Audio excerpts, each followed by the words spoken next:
Maxence Huard-Lefebvre, de porte-parole d'Hydro-Québec. Bon début de journée. Merci d'être là. Bonjour, M. Philibert. Bien, la première question que je souhaite vous poser, quel est l'état de situation en ce moment-là?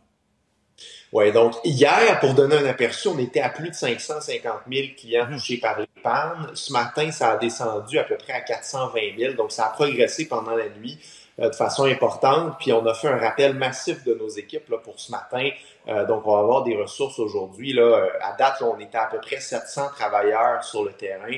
Donc, ça va progresser beaucoup, mais les dommages sont importants et les images qu'on voit défiler présentement en témoignent. Là. Donc, on parle d'arbres déracinés tombés sur nos fils électriques, des poteaux qui sont tombés par terre. Donc, il va falloir replanter des nouveaux poteaux, replacer les équipements sur ces poteaux neufs-là. Donc, il y a des travaux d'ampleur qui s'annoncent pour nous aujourd'hui. Alors, on invite les gens à s'armer de patience. Là. On est bien conscient que c'est jamais agréable de manquer d'électricité. Oui. Mais on est dans une situation assez particulière avec une météo là, qui a été assez exécrable, là, si vous me permettez le mot. La question que certains peuvent se poser ce matin, ça va prendre combien de temps? Oui, c'est une bonne question. La question, c'est honnêtement très difficile d'y répondre présentement. Je peux vous dire, malheureusement, demain, il risque d'y avoir encore des gens en panne. Vu le nombre de gens touchés et vu l'ampleur des dégâts, par contre, ce qu'on sait, c'est qu'aujourd'hui, ça va progresser beaucoup. Donc, on va être capable là, de ramener un nombre important de clients présentement touchés. Mais il y a des pannes en ce qu'on appelle en arrière-lot. Donc, il faut aller dans la cour des gens. On peut pas amener les camions, donc on travaille là, à l'échelle ou à l'éperon. On monte sur les poteaux. Alors, c'est des travaux qui peuvent être plus longs. Donc, malheureusement, là, on en a encore là, pour plusieurs heures de travaux. On voyait tantôt là, sur le tableau des pannes, c'est pas seulement dans une région, là, il y en a vraiment partout au Québec. Est-ce qu'il y a une région plus touchée que d'autres? Oui, présentement, les Laurentides, 150 000 clients touchés, suivis de l'Outaouais et la Nodière, là, à peu près à 100 000 clients chacune, puis de la Capitale-Nationale et de la Mauricie ensuite.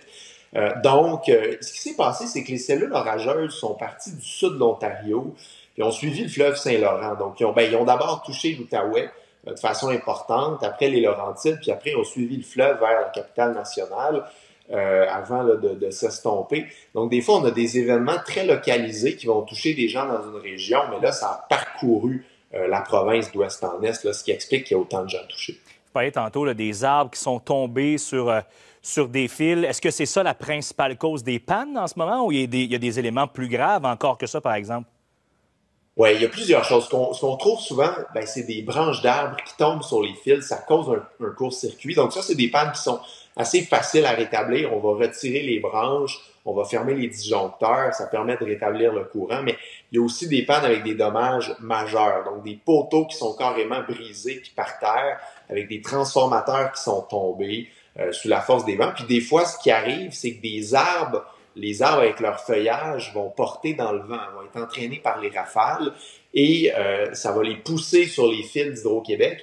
Et là, avec cette pression-là, les poteaux, il peut y avoir différents poteaux qui vont être entraînés par terre. Donc, j'ai vu des photos, dans certains cas, là, écoutez, je vous dirais près d'une dizaine de poteaux qui avaient été entraînés comme ça par la végétation.